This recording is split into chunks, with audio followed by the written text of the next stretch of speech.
All right, here's the tough part right here. I'm the keynote speaker. Okay, now, this is a little different for me, but, you know, I really wanted to know what I would even talk about because, and all I can do is tell you what I know. Because I have learned a couple of things about success. And I guess it's about prosperity, success, whatever you want to call success, I have learned something about that. And I think that God has prepared me for that moment, you know, to understand it and to share some of the principles with people. Because what I learned, you know, from going to church a good part of my life is that there are a lot of people who know a lot of scriptures. Their memorization of it is outstanding, and I can't tell you how I wish I had that. But if you don't have application of what you memorize, you can't really get what all God got for you. Now, feel how you feel about me. I have acquired some things in life because I knew some scriptures. And I just applied the ones I knew. My mama was a Sunday school teacher, so what she told me, I just applied to my life. I just knew St. Mark 11:21 that, you know, something like, verily I say unto you that whosoever shall say unto that mountain be thou removed and shall believe in his heart and shall not doubt, then it go on and on. Well, guess what? The part that I locked in on was, if you believe in your heart and don't doubt. I locked that in. Well, guess what? If you're a Christian, you should have something to show for it. I'm sorry. I just don't see how God, if I'm his child, that I can't have nothing. I don't understand. Now, you ain't got to have what everybody else got. But you should have a life where you're comfortable. To me, you should. I don't know. Maybe you have a scripture to justify or can explain why you ain't got a comfortable life. But nowhere in there where it says you got to be poor, downtrodden, woe down, sick, tired, distraught, beat up, jagged, ragged, have the least and the less. I have not, if it's in there, I have not located it. And that's the one I'm gonna just, if it's in there, I'm gonna just let it be in there. I like looking at the upside. See, if God is your father, which he is mine, and you claim him to be yours, then you should benefit from that. I have children who, because of the lifestyle I've worked so hard to acquire, my children don't have to have the life that I had. You all want your children to have a better life than the one you had. How you figure God don't want you to have a better life? I mean, that seems automatic. He your daddy, just like I'm my kids' daddy. You understand? My kids come to me. If they've been doing the things they supposed to do, then I lay them out with it. If you go to God and you've been doing the things you're supposed to do, then he lay you out with it. That's just common sense to me. So what I'm talking to you about is just applying some of these principles that my mama taught me as a Sunday school teacher that then got me to learn a little bit about how to go from the bottom close to the top and how to get from the back somewhere close to the front. I ain't the best stand-up in the world. I ain't the best radio person in the world, but I'm up there. You understand? You know, you may not like me, but 7.5 million people do. That's enough to have something to show for it. So what all my message is about some principles. Here's something I learned from a guy. The two most important days of your life, the two most important days of your life is the day you were born and the day you discover why. Man, that's a cool moment, man. You understand? Do you know how valuable it is to be given the gift of life? But then the incredible gift when you figure out why. Because how many people you know can't get it figured out? If you are sitting there thinking it's got to be more to life than this, it's because it probably is. It's probably because God is whispering in your ear saying it's more to life than this. You ain't got to be tripping about it. It's just really more to life than this. But you got to figure out the why part. What helped me get to the why part, see, was the why part came to me when I discovered something that he gave to all of us. See, God gives everybody a gift. He never creates a soul without giving them a gift. You all are gifted. You don't have to be comedy. It don't have to be music, but you gifted. You've all been given something. Some of you all, your friends come to you with their problems. That's a gift. Some of you know how to network. That's a gift. Some of you all connect the dots at your church. Some of you all have organizational skills. Some of you all are better bakers than the other ones. Some of y'all are great florists. Some of you have argumentative skills. Should go be a lawyer. Something like that. Everybody got a gift. Some people is bald, some people is that. Everybody got one. I don't care if you see a blind person, they can do something. You see a person with a handicap, they can do something. You can do something.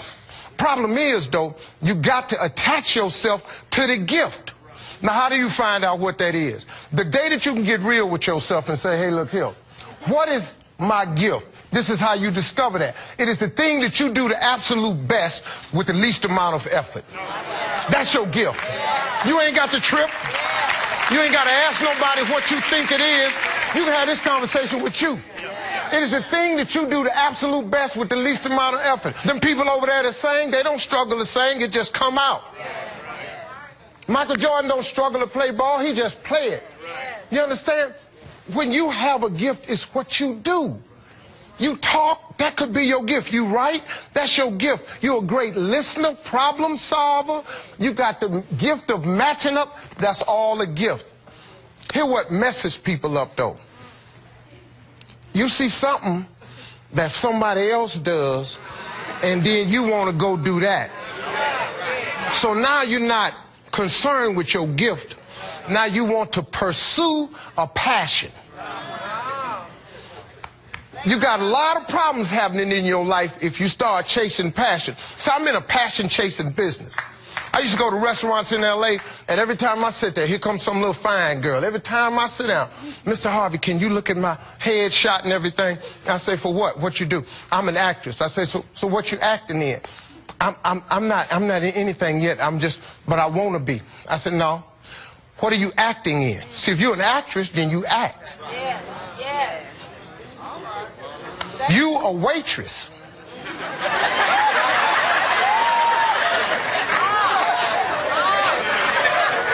Actors have acting gigs. Piano players play piano. Singers sing. See, you ain't got to figure it out. If you ain't doing it, it's because you ain't it. This ain't.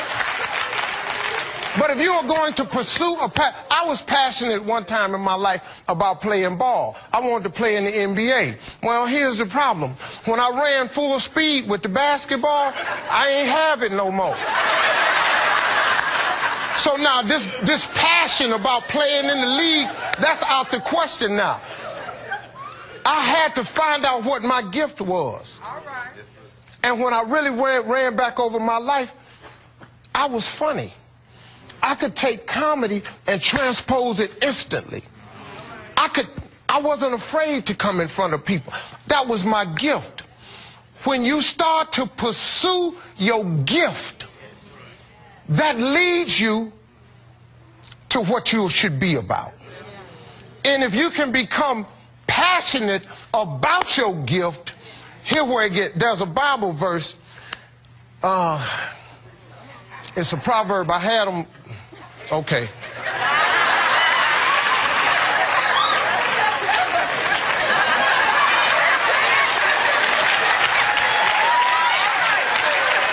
The first line says, a gift opens the way. If you figure that out, it opens the way. You can read all the rest of that if you want to, but your gift opens the way. That's the part I saw. Cool. Then the gift opened the way. I got this lifestyle I got now because my gift opened the way, not my passion. I ain't made $1 playing basketball. I'm passionate about golf. I shoot a 90 every time I play. You can't make $1 playing golf. But my gift, though, has made a way. Why won't you find out from God why you were born by getting your gift and pursuing it?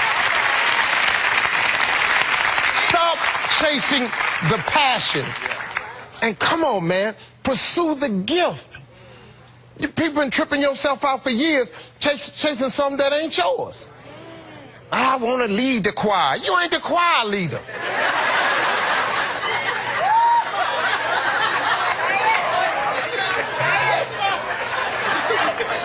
Really shouldn't even be in the choir.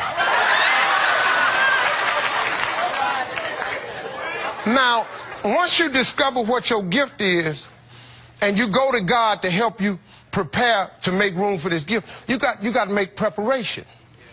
See, now here's the other principle. You got to make preparation. You got to get ready.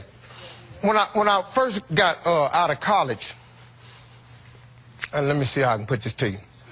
When I first flunked out of college, I got a little job.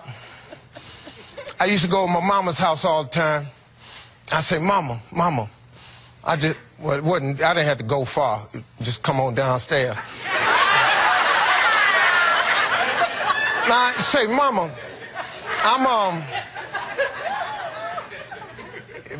check this out, Mama. I'm gonna give myself a new car. My mama say, that's good, baby, but what you gonna do with your old car? Because your old car out there up on the blocks. I ain't paying no attention to it. A couple weeks later, I come back to her again. I said, Mama, I'm gonna get me a car. She said, I know, baby, but what you gonna do about your old car? Because it's out there up on the blocks. I would go out all the time to my mama talking about this car. Finally, man, I said, Mama, how come every time I tell you I'm going to get a car, you say it's out there up on the blocks? Then my mama, being a Sunday school teacher, she would just walk away.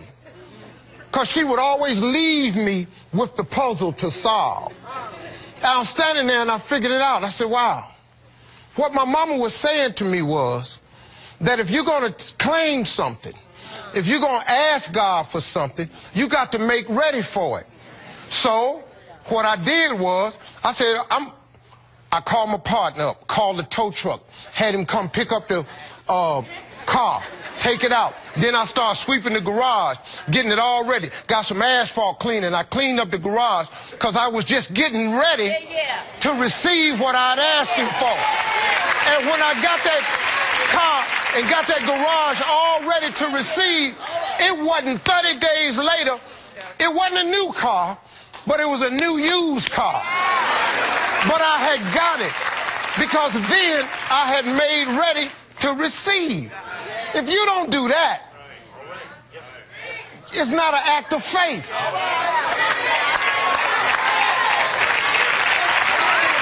A lot of us don't get what we want. We ain't making no preparation. Now, when I wrote this book called Act Like a Lady, Think Like a Man. I got a new one out called Straight Talk, No Chaser. I write my books for women because it's all from the male perspective. Because you can't tell me nothing about manhood. I ain't never took a day off. This is all I've been doing. I done just about everything in the book, so I can put you on to what we think like. It ain't male bashing or nothing. It's just how men think. A lot of you ladies, you talking to God about a man. You want a man. I want the right man. But you keep doing all this in the meantime stuff. So instead of waiting on the right one, you got these men in your life that's in the meantime. You know they ain't no good, so guess what they are? You see them blocks? You got something in your driveway sitting up on blocks. It don't work good. It don't do what it says it's supposed to do. You can't cut it on and get nothing out of it. It don't go to work. It ain't worth a quarter. But you rather have that so you don't have nothing. But if you got rid of the old car up on blocks, make room, then guess what? Maybe you can sit on the couch. You can have a man coming in the door going to work with a job, upstanding man, but you got to make ready for that.